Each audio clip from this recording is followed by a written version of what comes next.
नमस्कार। अध्ययन क्लासेज में आपका हार्दिक स्वागत है। आज हम वर्णमाला पर प्रश्नोत्तरी का एक बेहतरीन कलेक्शन देखेंगे।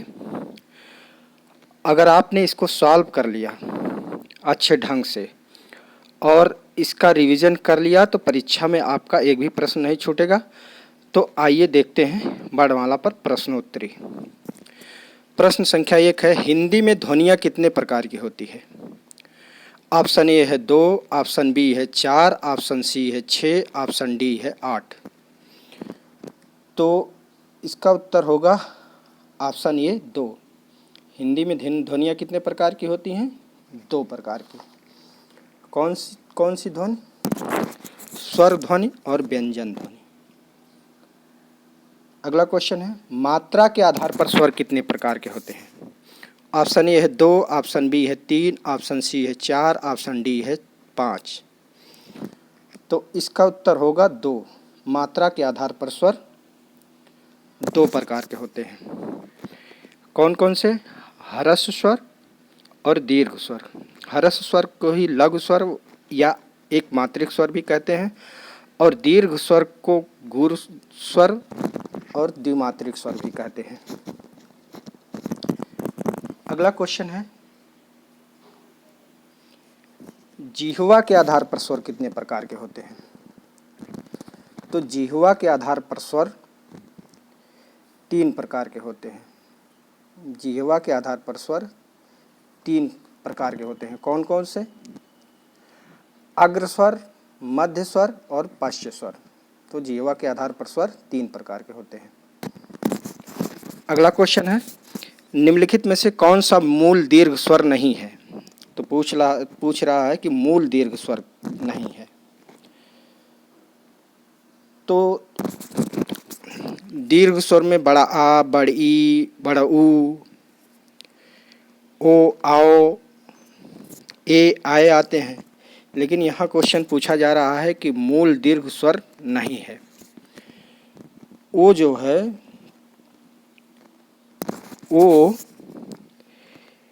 ये संयुक्त दीर्घ स्वर होगा। ओ, आओ, ए, आए ये सब संयुक्त दीर्घ स्वर होंगे। निम्न में से दीर्घ स्वर है तो पूछ रहा है दीर्घ स्वर। तो दीर्घ स्वर होगा, ऑप्शन ए है ई, ऑप्शन बी है बड़ी ई, ऑप्शन सी है ए और ऑप्शन डी है आए। तो इसका उत्तर होगा ऑप्शन बी बड़ी ई, क्योंकि ए और आए संयुक्त दीर्घ स्वर है और ई मूल स्वर है। जिनका उच्चारण स्वतंत्र होता है और जो व्यंजन के उच्चारण में सहायक होते हैं उसे कहते हैं। तो जिनका उच्चारण स्वतंत्र होता है और व्यंजन के उच्चारण में सहायक होता है उसे क्या कहते हैं? उसे स्वर कहते हैं। उसे स्वर कहते हैं। अगला क्वेश्चन है, एक से अधिक वर्णों के मेल को कहते हैं। तो एक से अधिक वर्णों के मेल को क्या कहते हैं? ऑप्शन ए है अक्षर, ऑप्शन बी है स्वर, ऑप्शन सी है व्यंजन, ऑप्शन डी है अनुस्वार। तो इसका उत्तर होगा ऑप्शन सी व्यंजन। एक से अधिक वर्णों के मेल को क्या कहते हैं? व्यंजन कहते हैं। अगला क्वेश्चन है, हिंदी वर्णमाला में वर्णों की संख्या, व्यंजनों की संख्या है। ऑप्शन ए है 32, ऑप्शन बी है 34, ऑप्शन सी है 36, ऑप्शन डी है 36। तो इसका उत्तर होगा ऑप्शन सी 33। हिंदी में वर्णमाला में व्यंजनों की संख्या कितनी होती है? 33। अगला क्वेश्चन है, विसर्ग का उच्चारण स्थान है। ऑप्शन ए है अनुनासिक, ऑप्शन बी है कंठ, ऑप्शन सी है तालव्य, ऑप्शन डी है ओष्ठ। तो इसका उत्तर होगा ऑप्शन बी कंठ। विसर्ग का उच्चारण स्थान क्या होता है? कंठ होता है। अगला क्वेश्चन है, निम्नलिखित में से अग्र स्वर नहीं है। तो अग्र स्वर कौन कौन से हैं? ऑप्शन ए है ई, ऑप्शन बी है आ, ऑप्शन सी है आय, ऑप्शन डी है ए।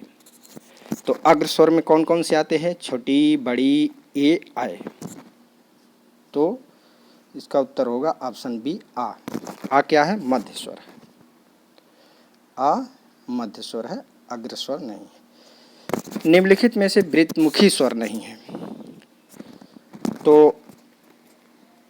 वृत्तमुखी स्वर ऑप्शन ए है छोटा ऊ, ऑप्शन बी है बड़ा ऊ, ऑप्शन सी है ओ, ऑप्शन डी है बड़ा आ। तो वृत्तमुखी स्वर में कौन कौन से आते हैं? छोटा ऊ, बड़ा ऊ, ओ, आओ। तो छोटा ऊ, बड़ा ऊ, ओ ये वृत्तमुखी स्वर हो गए। बड़ा आ जो है वृत्तमुखी स्वर नहीं होगा, बल्कि ये अवृत्तमुखी स्वर है। तो इसका उत्तर होगा ऑप्शन डी बड़ा आ। अगला क्वेश्चन है निम्नलिखित में से संवृत्त स्वर है।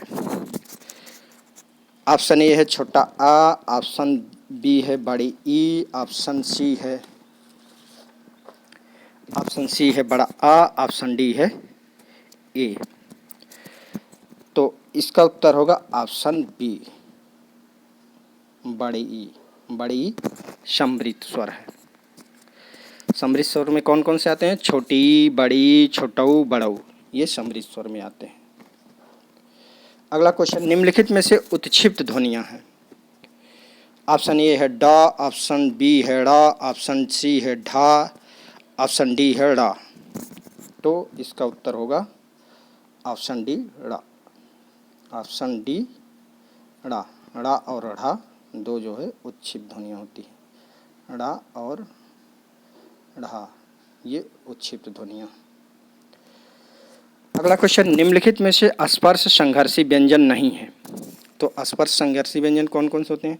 ऑप्शन ए है चा, ऑप्शन बी है झा, ऑप्शन सी है छा, ऑप्शन डी है या। तो इसका उत्तर होगा ऑप्शन डी या। या जो है स्पर्श संघर्षी व्यंजन नहीं। स्पर्श संघर्षी व्यंजन में आते हैं चा, छ, जा, झा ये स्पर्श संघर्षी व्यंजन में आते हैं। अगला क्वेश्चन निम्नलिखित में से पार्श्विक व्यंजन है। ऑप्शन ए है टा, ऑप्शन बी है या, ऑप्शन सी है रा और ऑप्शन डी है ला। तो पार्श्विक व्यंजन में कौन सा आता है? ला। ऑप्शन डी है ला। ला जो है पार्श्विक व्यंजन है। तो इसका उत्तर होगा ऑप्शन डी ला। अगला क्वेश्चन निम्नलिखित में से प्रकंपित या लुंठित व्यंजन है। ऑप्शन ए है ला, ऑप्शन बी है टा, ऑप्शन सी है रा और ऑप्शन डी है या। तो प्रकंपित या लुंठित व्यंजन कौन सा होता है? रा। तो इसका उत्तर होगा ऑप्शन सी रा। अगला क्वेश्चन है निम्नलिखित में से अर्ध स्वर है। ऑप्शन ए है या, ऑप्शन बी है वा, ऑप्शन सी है बड़ा आ, आगत आ और ऑप्शन डी है या और वा दोनों। तो इसका उत्तर क्या होगा? ऑप्शन डी या और वा दोनों। या और वा अर्ध स्वर होते हैं। प्रयत्न की दृष्टि से व्यंजनों के कितने भेद होते हैं? तो इसका उत्तर होगा ऑप्शन ए है 5, ऑप्शन बी है 6, ऑप्शन सी है 7, ऑप्शन डी है 8। तो इसका उत्तर होगा ऑप्शन बी 6। प्रयत्न के आधार पर व्यंजन कितने भेद होते हैं? 6 भेद। अगला क्वेश्चन है निम्नलिखित में से किस ध्वनि के उच्चारण में जिह्वा का पश्च भाग कोमल ताल से स्पर्श करता है? ऑप्शन ए है गा, ऑप्शन बी है चा, ऑप्शन सी है टा, ऑप्शन डी है डा। तो इसका उत्तर होगा ऑप्शन ए गा। इसका उत्तर होगा ऑप्शन ए गा। कोमल तालव्य। का वर्ग को कोमल तालव्य भी कहा जाता है, यानी का खा गा घा ङा को कोमल तालव्य भी कहा जाता है। अगला क्वेश्चन है किस विकल्प में द्वित्व व्यंजन है? किस विकल्प में द्वित्व व्यंजन है? तो ऑप्शन ए है स्थान, ऑप्शन बी है छत्री, ऑप्शन सी है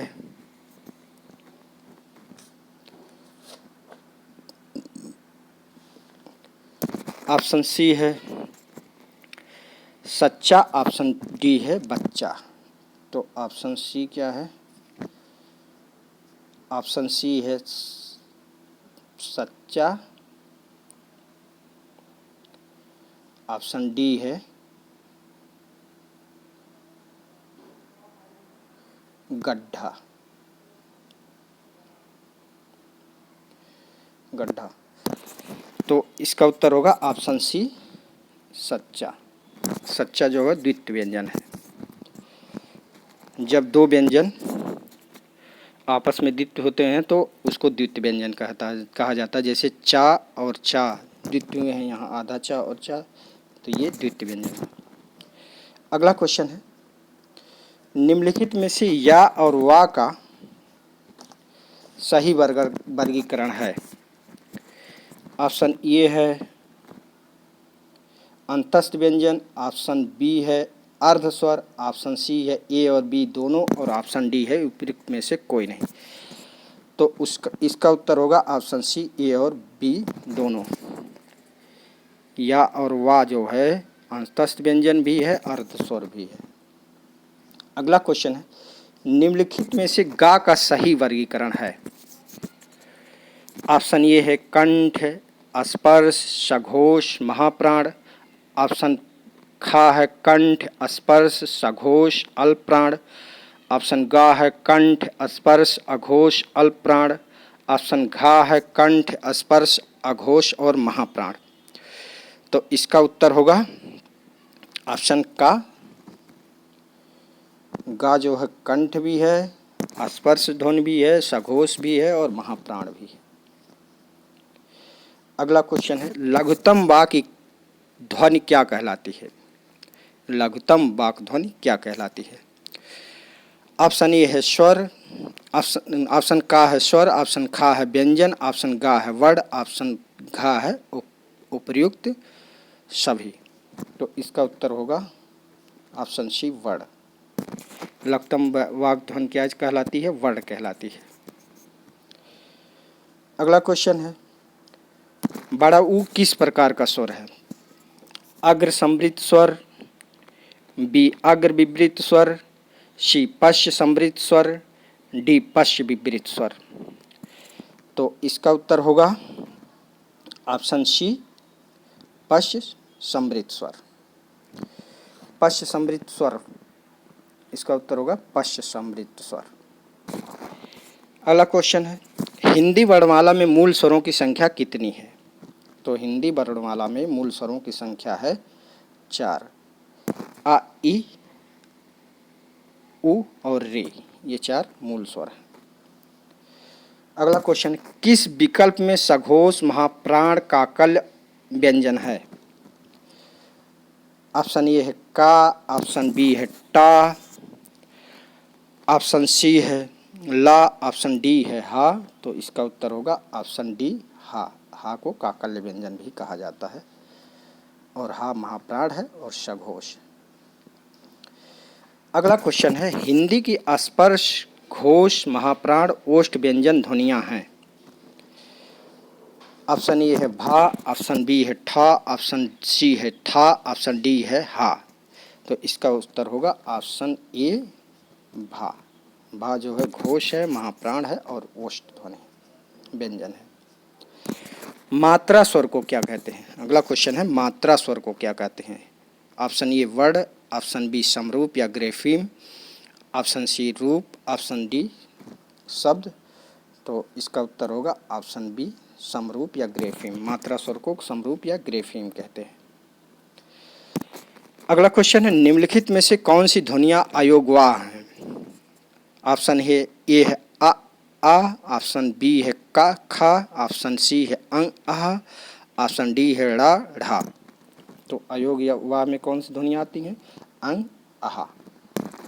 अंग आह को अयोगवाह कहा जाता है।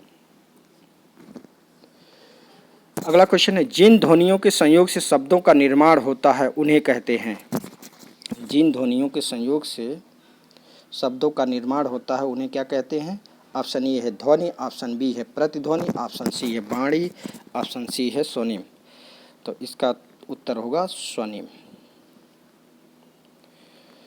अगला क्वेश्चन है, केंद्रीय हिंदी निदेशालय के अनुसार व्यंजनों की संख्या होती है। तो केंद्रीय हिंदी निदेशालय के अनुसार व्यंजनों की संख्या कितनी होती है। ऑप्शन ए है 32, ऑप्शन बी है 33, ऑप्शन सी है 35, ऑप्शन डी है 36। तो इसका उत्तर होगा ऑप्शन सी 35। यदि पूछे कि केंद्रीय हिंदी निदेशालय के अनुसार व्यंजनों की संख्या तो 35। वैसे तो व्यंजनों की संख्या 33 होती है, लेकिन केंद्रीय हिंदी निदेशालय के अनुसार पूछे तो 35। अगला क्वेश्चन है, निम्नलिखित वर्ण समूह में से कौन वर्ण समूह स्पर्श संघर्षी व्यंजन के अंतर्गत आता है? ऑप्शन का है शा, शा, शा, हा। ऑप्शन खा है या, रा, ला, वा। और ऑप्शन गा है चा, छ, जा, झा। ऑप्शन घा है पा, फा, बा, भा। तो पूछ रहा है कि स्पर्श संघर्षी व्यंजन के अंतर्गत कौन से आते हैं? तो चा, छ, जा, झा, ये स्पर्श संघर्षी व्यंजन है। अगला क्वेश्चन, रा का विवरण है वर्स्य। ऑप्शन ए है वर्त्स्य लुंठित सघोष अल्पप्राण व्यंजन। ऑप्शन बी है वर्त्स्य पार्श्विक सघोष महाप्राण व्यंजन। ऑप्शन सी है वर्त्स्य संघर्षी अघोष अल्पप्राण व्यंजन। ऑप्शन डी है वर्त्स्य स्पर्श सघोष और महाप्राण व्यंजन। तो रा क्या है? रा इसका उत्तर होगा ऑप्शन ये वर्त्स्य है, लुंठित व्यंजन है, सघोष है और अल्पप्राण है। तो रा। अगला क्वेश्चन है, ऊष्म व्यंजन कौन सा है?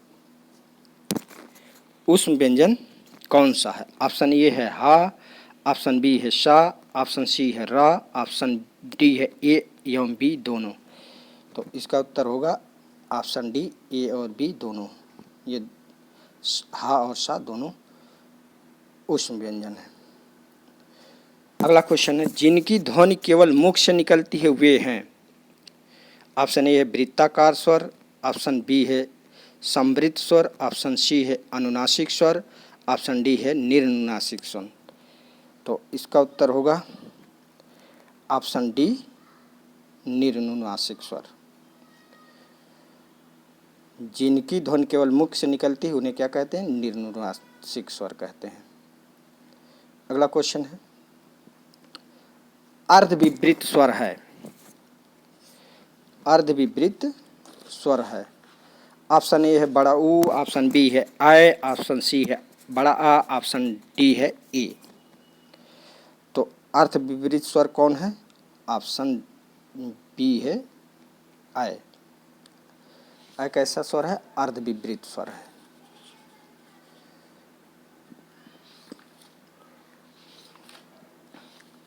अगला क्वेश्चन है,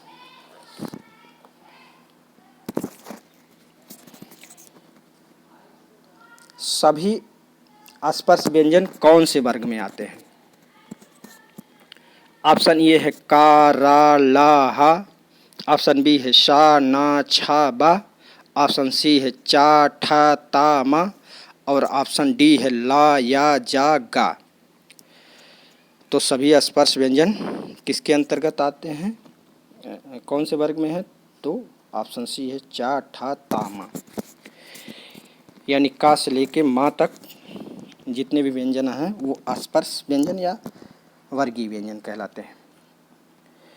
अगला क्वेश्चन है, जब एक ही ध्वनि का द्वित्व हो जाए तब वह क्या कहलाता है?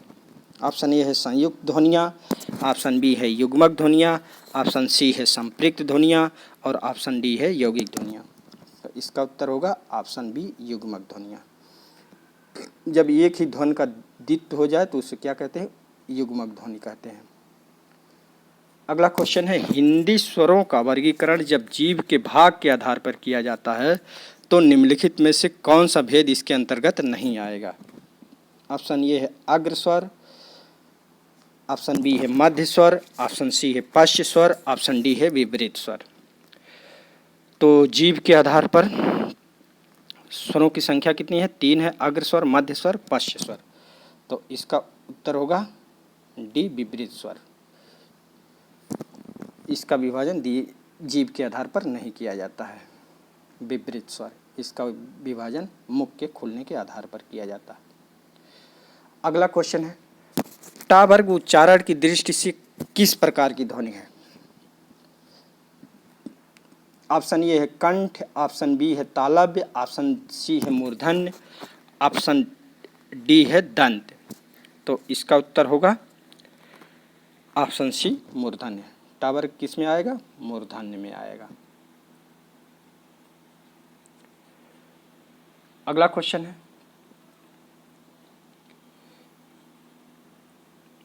हिंदी के जिन वर्णों का उच्चारण करते समय केवल श्वास का प्रयोग किया जाए उन वर्णों को क्या कहते हैं? ऑप्शन ए है आघोष, ऑप्शन बी है साघोष, ऑप्शन सी है अल्पप्राण, ऑप्शन डी है महाप्राण। तो इसका उत्तर होगा ऑप्शन ए आघोष। अगला क्वेश्चन है, छा वर्ण किसके योग से बनता है? ऑप्शन ए है क प्लस सा, ऑप्शन बी है क प्लस सा, तो क और सा दोनों में हलंत है, ऑप्शन सी है क प्लस छा और ऑप्शन डी है क प्लस सा। तो इसका उत्तर होगा ऑप्शन ए क प्लस सा। अगला क्वेश्चन, निम्नलिखित में से कौन पश्च स्वर है? तो निम्नलिखित में से कौन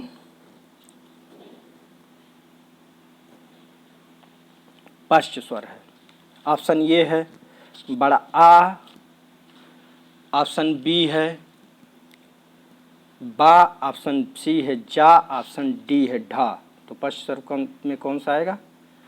ऑप्शन ए बड़ा आ। अगला क्वेश्चन है, निम्नलिखित में से किस शब्द में द्वित्व व्यंजन नहीं है? ऑप्शन ए है कच्चा, ऑप्शन बी है बच्चा, ऑप्शन सी है दिल्ली, ऑप्शन सी है क्यों। तो इसका उत्तर होगा ऑप्शन डी क्यों। जब दो ध्वनियाँ आपस में द्वित्व हों तब उसे द्वित्व व्यंजन कहा जाता है। अगला क्वेश्चन है, ये आय वर्ण क्या कहलाते हैं? ऑप्शन ए नासिक, ऑप्शन बी मूर्धन्य, ऑप्शन सी ओष्ठ, ऑप्शन डी कंठ तालव्य। तो इसका उत्तर होगा ऑप्शन डी कंठ तालव्य। ए और आय कंठ तालव्य कहलाते हैं। अगला क्वेश्चन है, ज्ञा वर्ण किन वर्णों के संयोग से बना है? ऑप्शन ए है जा और या, ऑप्शन बी है जा में हलंत प्लस या, ऑप्शन सी है जा में हलंत प्लस या में हलंत, ऑप्शन डी है जा प्लस आधन्ना या। तो इसका उत्तर होगा ऑप्शन बी जा और या। अगला क्वेश्चन है, वो और आओ किस प्रकार के वर्ण है? ऑप्शन ए है तालव्य, ऑप्शन बी है मूर्धन्य, ऑप्शन सी है दंतोष्ठ, ऑप्शन डी है कंठोष्ठ। तो इसका उत्तर होगा ऑप्शन डी कंठोष्ठ। वो और आओ कंठोष्ठ है। अगला क्वेश्चन, निम्नलिखित ध्वनियों में कौन सी दंतोष्ठ है? ऑप्शन ए है या, ऑप्शन बी है फा, ऑप्शन सी है मा, ऑप्शन डी है वा। तो इसका उत्तर होगा ऑप्शन डी वा। वह कैसी ध्वनि है? दंतोष्ठ है। अगला क्वेश्चन है, हिंदी शब्दकोश के अनुसार संतान, सकल, सचल, सक्षम शब्दों का सही क्रम है? ऑप्शन ए है संतान, सकल, सचल, सक्षम, ऑप्शन बी है सकल, संतान, सचल, सक्षम, ऑप्शन सी है सकल, सचल, संतान, सक्षम और ऑप्शन डी है संतान, सकल, सक्षम, सचल। तो इसका उत्तर होगा ऑप्शन ए। क्योंकि पहले अनुस्वार आएगा, फिर का आएगा, फिर चा आएगा, फिर छ आएगा। वर्णमाला में यही क्रम होता है। तो आज की क्लास में बस इतना ही। तब तक के लिए नमस्कार। चैनल को लाइक, सब्सक्राइब एंड शेयर अवश्य करें तथा नोटिफिकेशन भी ऑन कर लें, जिससे कोई भी वीडियो आए तो सबसे पहले आपको मिले। धन्यवाद।